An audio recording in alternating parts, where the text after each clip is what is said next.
नोटों का ढेर मिला है। ईडी की टीम ने कई जगहों पर छापेमारी में 20 करोड़ रुपए से अधिक बरामद किए हैं। कांग्रेस नेता और झारखंड सरकार में नंबर 2 की हैसियत रखने वाले आलमगीर आलम के निजी सचिव संजीव लाल के सहायक जहांगीर आलम के घर से ये कैश मिला है, जिसकी तस्वीर हम आपको दिखा रहे हैं। नोटों की गिनती के लिए मशीन की मदद ली जा रही है। आपको जानकारी दे दें कि ईडी की टीम ने यह कार्रवाई ग्रामीण विकास विभाग के तत्कालीन मुख्य अभियंता वीरेंद्र के राम के मामले में की गई है। मनी लॉन्ड्रिंग मामले में फरवरी 2023 में वीरेंद्र के राम की गिरफ्तारी हुई थी। ग्रामीण विकास विभाग की कुछ योजनाओं में अनियमितता के मामले में वीरेंद्र के राम की गिरफ्तारी हुई थी।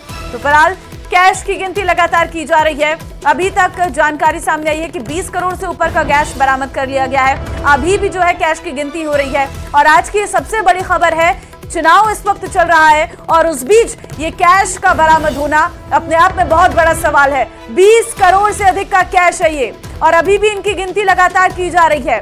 सबसे बड़ी कार्रवाई, हालांकि ये कोई पहला मामला नहीं है जब इस तरीके से मंत्री के करीबियों के घर से कैश बरामद हुआ हो। इससे पहले भी कई ऐसे मामले निकलकर सामने आ चुके हैं जहां पर भारी मात्रा में कैश की बरामदगी की गई है। तो फिलहाल पूरी सुरक्षा के बीच ये कैश की गिनती लगातार की जा रही है। हेमंत सोरेन सरकार पार्ट 1 और पार्ट 2 के करप्शन की अनंत कथा जो है गाथा, वो समाप्ति होने का नाम नहीं लेती। कभी कांग्रेस के सांसद के यहाँ 350 करोड़ मिलते, कभी इनके माइनिंग सचिव के यहाँ 20 करोड़ मिलते, पंकज मिश्रा के एसोसिएट्स के यहाँ 10 करोड़ से ज़्यादा मिलते हैं। तो अब एक मंत्री के पीए के यहाँ से 20 करोड़ रुपए बरामदगी की सूचना मीडिया में आ रही है और अभी भी गिनती जारी है। तो हमारी मांग है कि जिस मंत्री के वो पीए हैं आलमगीर आलम से भी पूछताछ होनी चाहिए और इलेक्शन कमीशन को इस बात की जाँच करनी चाहिए।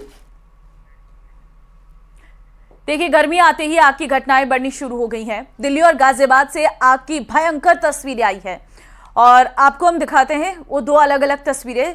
पहली तस्वीर दिल्ली के नरेला से आपको दिखा रहे हैं, जहां पर प्लास्टिक फैक्ट्री में भीषण आग लग गई है और आग लगने से इलाके में हड़कंप मच गया है। सूचना पर दमकल की कई गाड़ियां मौके पर पहुंची हैं। दूसरी तस्वीर यूपी के गाजियाबाद की आपको दिखा रहे हैं, जहां पर कूलिंग टावर्स कंपनी में आग लग गई है। सूचना पर पहुंची दमकल की गाड़ियों ने कड़ी मशक्कत के बाद आग पर काबू पाया है। घटना थाना लिंक रोड क्षेत्र के महाराजपुर की है।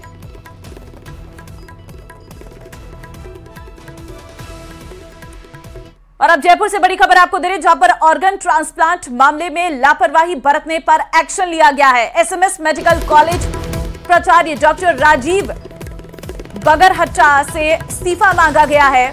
एसएमएस अस्पताल अधीक्षक अचल शर्मा ने यह इस्तीफा मांगा है। RUHSBC डॉक्टर सुधीर भंडारी से मांगा गया इस्तीफा। चिकित्सा मंत्री गजेंद्र सिंह ने मांगा इस्तीफा। किसी भी वक्त आ सकती है जांच कमेटी की रिपोर्ट। तो एसएमएस अस्पताल का सबसे बड़ा मामला है ये, ऑर्गन ट्रांसप्लांट का मामला। एसएमएस अस्पताल अधीक्षक अचल शर्मा से इस्तीफा मांगा गया है और RUHSBC डॉक्टर सुधीर भंडारी से भी इस्तीफा मांगा गया है और ये सभी इस्तीफे चिकित्सा मंत्री ने मांगे हैं। सौरभ संवाददाता इस वक्त हमारे साथ है। सौरभ, ऑर्गन ट्रांसप्लांट मामले में ये बड़ी खबर आ रही है, इस्तीफे मांगे गए हैं, क्या जानकारी? जी बिल्कुल, देखिए एक महीने से लगातार इस मामले में नए नए खुलासे जो इसमें सबसे कमेटी है जो सौरभ, आपकी आवाज हम तक नहीं पहुंच पा रही है, दोबारा आपसे जुड़ने की कोशिश करेंगे। फिलहाल ऑर्गन ट्रांसप्लांट मामले में जब से खुलासा हुआ है इस पूरे मामले का, तब से लगातार कड़ी से कड़ी जोड़ते हुए इस पूरे मामले में नए नए अपडेट निकलकर सामने आ रहे हैं। इस मामले में अब तक कई लोगों की गिरफ्तारियां भी हो गई है और यहां तक कि इसका कनेक्शन सिर्फ देश ही नहीं बल्कि विदेशों से भी सामने आया है।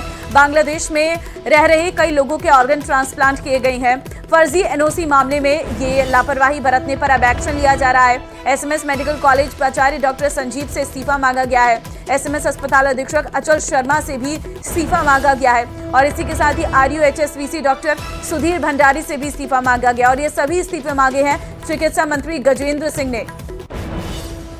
तो फिलहाल इस पूरे मामले पर लगातार जांच की जा रही है और किसी भी वक्त जो है जांच कमेटी की रिपोर्ट सामने आ सकती है। रिपोर्ट सामने आने के बाद और भी इस पूरे मामले पर एक्शन लिए जा सकते हैं। अब देखना होगा किस किस तक ये गाज गिरती है और क्या सिर्फ एसएमएस अस्पताल ही इसमें दोषी है या फिर और भी ऐसे अस्पताल है जिनका नाम इसमें सामने आ सकता है, इस पर भी पड़ताल की जाएगी। सौरभ से एक बार फिर जानकारी ले लेते हैं। सौरभ, आपके पास क्या अपडेट है ऑर्गन ट्रांसप्लांट मामले में? देखिए, जिस प्रकार से पिछले एक महीने से इस मामले में कार्रवाई का इंतजार जो है वो किया जा रहा था। और फर्जी एनओसी के मामले में कई स्तर पर जो है वो चूक हुई है, लापरवाही जो है वो बरती गई है। इस मामले में जांच कमेटी का भी गठन जो है वो किया गया था, लेकिन प्रारंभिक रूप से जो इस प्रकार से जानकारी मिल रही है कि एसएमएस मेडिकल कॉलेज के प्रिंसिपल डॉक्टर राजीव बगरट्टा, एसएमएस अस्पताल के अधीक्षक, चूंकि दोनों ही जो है वो अप्रूवल कमेटी में हैं। इसके अलावा आईयूएचएस के वीसी डॉक्टर सुधीर भंडारी, चूंकि उनके पास सोटो का जो इस पूरे को अपडेट करते हैं, उनके पास भी एक तरह से उनकी भी कोई जिम्मेदारी जो है वो बनती है। तो इस मामले में अब जाकर जो है वो राज्य सरकार ने एक्शन लेने का मन जो है वो बना लिया है और तीनों से ही इस्तीफे जो है वो मांग लिए गए। तो ये इस वक्त बहुत बड़ी खबर है कि तीनों से ही इस्तीफे जो है वो मांग लिए गए हैं। लापरवाही जो है वो साफ तौर पर नजर आई थी क्योंकि बैठक लेना इनका काम था और बैठक जो है वो पिछले 1 साल के दौरान जो है वो नहीं हुई और इस दौरान सैकड़ों फर्जी एनओसी के जरिए ट्रांसप्लांट जो है वो हो गए। चूंकि चुनाव चल रहे थे, आचार संहिता भी अभी चल रही है, लेकिन अब जाकर जो है वो बड़ा एक्शन जो है वो लिया गया है। चिकित्सा मंत्री ने इस मामले में पूरी रिपोर्ट ली और उसके बाद इन तीनों से ही जो है वो इस्तीफे मांग लिए गए हैं। तो अब ये किसी भी वक्त इनके इस्तीफे भी हो सकते हैं। साथ ही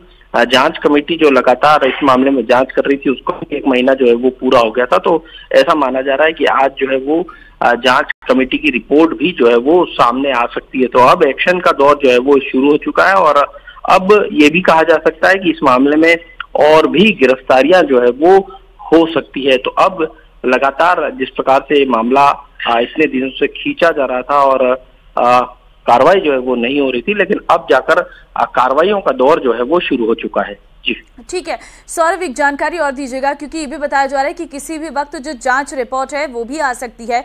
इसको लेकर क्या जानकारी है? उस रिपोर्ट में किन किन बातों का खुलासा हो सकता है जो अहम कड़ी और हो सकता है इस खबर के लिए?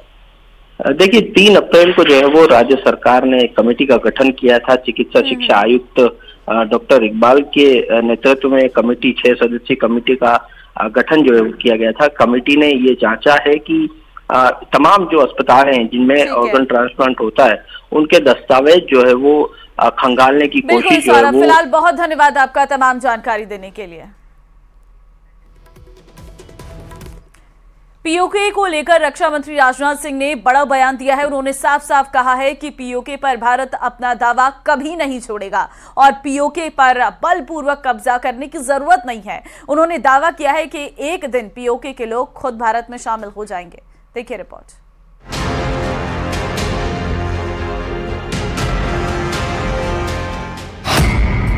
पीओके पर राजनाथ सिंह का बड़ा दावा। पीओके पर बलपूर्वक कब्जा करने की जरूरत नहीं, पीओके के लोग खुद भारत में शामिल होंगे। राजनाथ के बयान पर विपक्ष का पाकिस्तान वाला राग।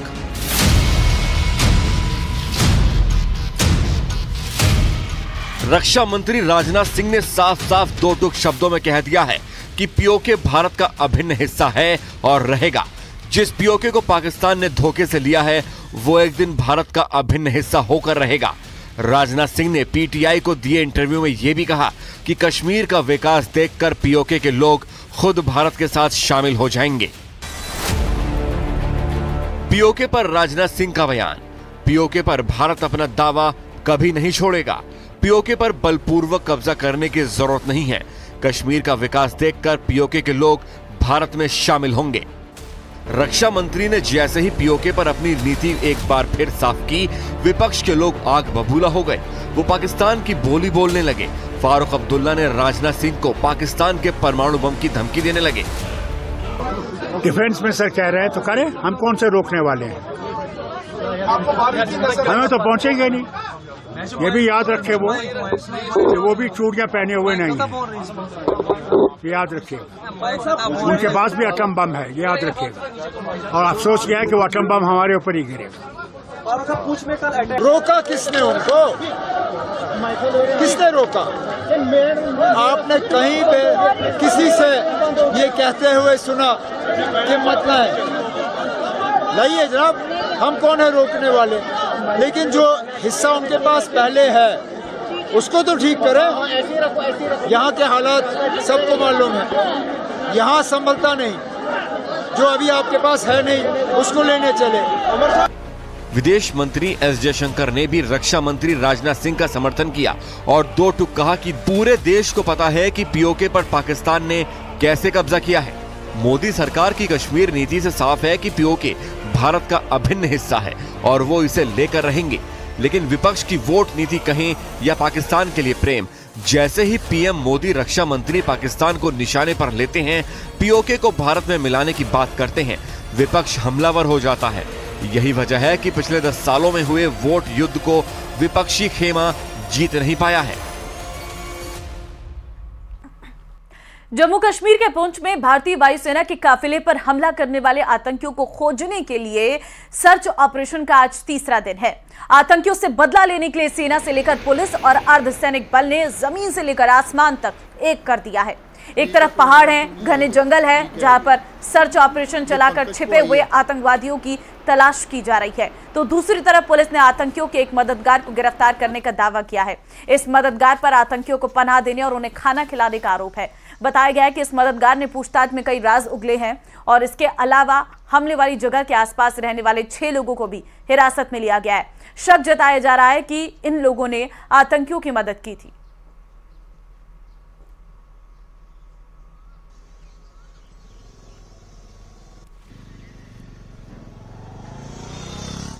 और इधर पुंछ में हुए आतंकी हमले पर सियासत भी जोर शोर से हो रही है।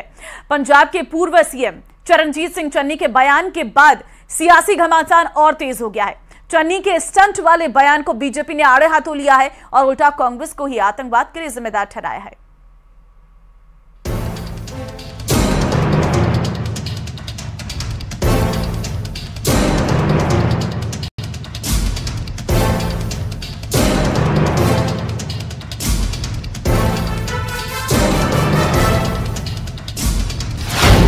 पुंछ में हुए आतंकी हमले पर सियासत, ये स्टंटबाजी हो रही है। सेना के अपमान पर बीजेपी की कांग्रेस पर स्ट्राइक। और जब एयर स्ट्राइक और सर्जिकल स्ट्राइक भारत के सैनिकों ने की तो उसके लिए कांग्रेस और विपक्ष के लोग कहते रहे कि फर्जी एयर स्ट्राइक है। आखिर आतंकवाद पर वोट पॉलिटिक्स कब तक?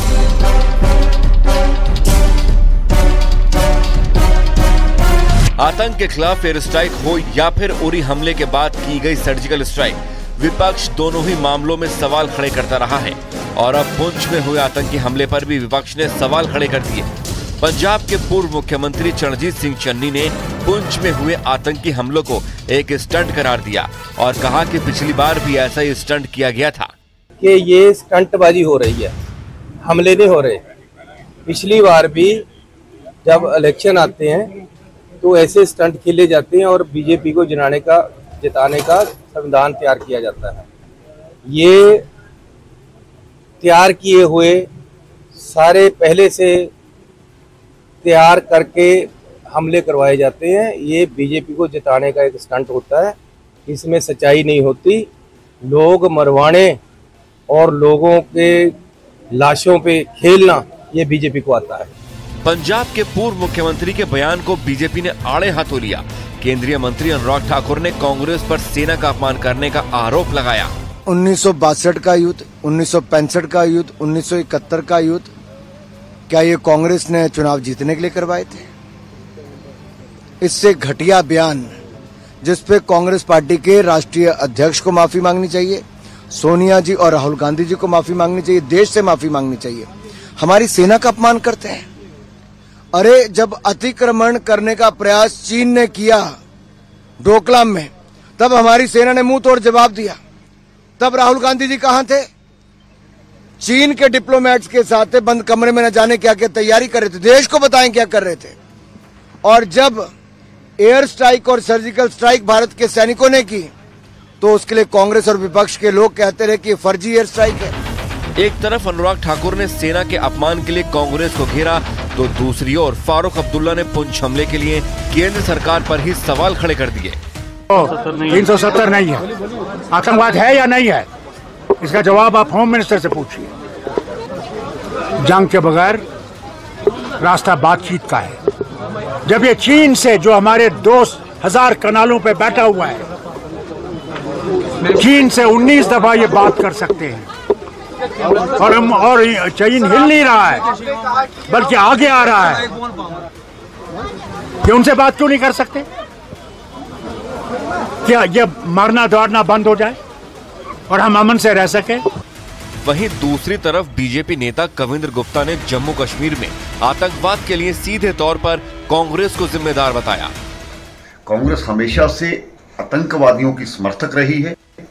इनके बड़े नेता पाकिस्तान में जाकर के और दूसरे देशों में जाकर के खालिस्तान या दूसरे आंदोलनों का समर्थन करते हैं। पंजाब में को बर्बाद करने वाले ये लोग हैं। आप अपने में रहिए। पुंछ के बारे में क्या आपको पता है? कभी जाकर के देखा भी है ग्राउंड पर किस प्रकार से हमारे जवान वहां पर काम कर रहे हैं? लोकसभा चुनाव के सियासी रण में हर मुद्दे उछाले जा रहे हैं और उनका मकसद एक ही है, किसी भी तरह से वोट हासिल करना। लेकिन जिस तरह से पुंछ में हुए आतंकी हमले का मुद्दा उछाला गया है, उससे हर कोई यही सवाल पूछ रहा है कि आखिर देश की सुरक्षा और आतंकवाद जैसे गंभीर मसलों पर सियासत कब तक होती रहेगी? जम्मू कश्मीर के शोपियां में सुरक्षा बल ने बड़ी कार्रवाई की है। दक्षिण कश्मीर के शोपियां में 2 आतंकियों को गिरफ्तार किया गया है। शक है कि ये दोनों आतंकवादी किसी बड़ी वारदात को अंजाम देने की साजिश रच रहे थे।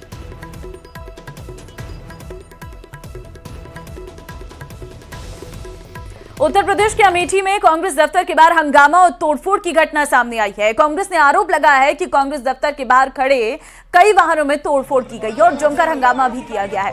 कांग्रेस ने बीजेपी कार्यकर्ताओं पर तोड़फोड़ का आरोप लगाया है। कांग्रेस ने अपने कार्यकर्ताओं और अमेठी के लोगों पर भी जानलेवा हमला होने का आरोप लगाया है। कांग्रेस ने पुलिस और प्रशासन पर भी कार्रवाई नहीं करने का आरोप लगाया है। अमेठी में कांग्रेस ने सोनिया गांधी के संसदीय क्षेत्र के प्रतिनिधि रहे किशोरी लाल शर्मा को मैदान में उतारा है। उनका मुकाबला बीजेपी की सीनियर नेता स्मृति ईरानी से है। वहीं अमेठी में हुए इस हंगामे पर बीजेपी ने भी हमला बोला है। बीजेपी नेता राकेश त्रिपाठी ने इसे कांग्रेस की डर्टी ट्रिक बताया है और कहा कि कांग्रेस झूठे आरोप लगा रही है।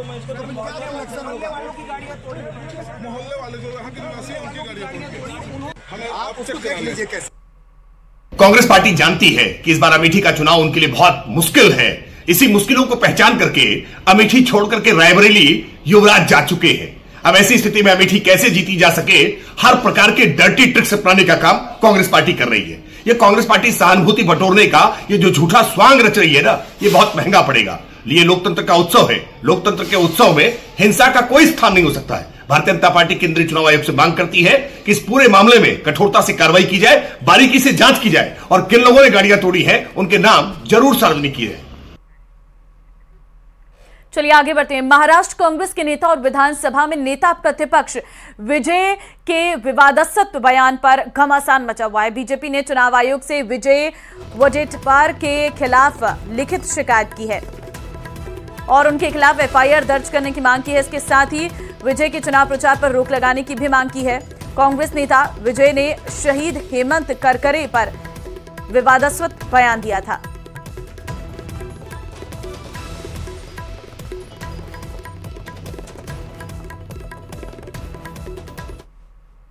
जो शख्स इस बार एक पहला बयान देते हैं कि उज्जवल निकम देशद्रोही है और उसके लिए आधार लेते हैं कि जो जिनको शहादत मिली हमारे पुलिस ऑफिसर करकरे जी की, वो कसाब या अबू इस्माइल की गोली से नहीं मरे। किताब जो सच मान के चलता है उसके आधार पर बेबुनियाद आरोप करना, यानी इसका मतलब है आप जो जिनको करकरे जी की इंसल्ट नहीं तो तोहिम कर रहे हैं।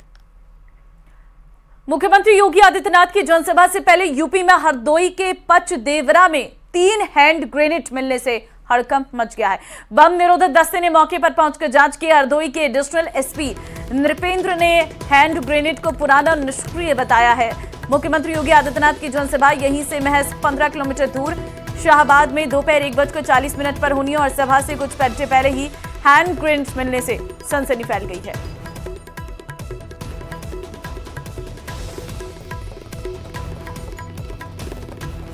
कुछ बच्चे खेल रहे थे, तभी उन्हें एक टीन दिखाई दिया जो कि मिट्टी में दबा हुआ था। उसको टीन को डब्बे को जब बाहर बच्चों द्वारा निकाला गया तो उसमें 3 ग्रेनेड नुमा वस्तु मिली और इस पर बच्चों द्वारा अपने माता पिता को बताया गया और परिजनों द्वारा तत्काल पुलिस को सूचना दी। पुलिस मौके पर पहुंची और उसके बाद उनकी सूचना पर बीडीएस टीम को मौके पर भेजा गया। उनके द्वारा जब इस ग्रेनेड की जांच की गई तो ये ग्रेनेड लगभग 8 से 10 साल पुराना बताया गया।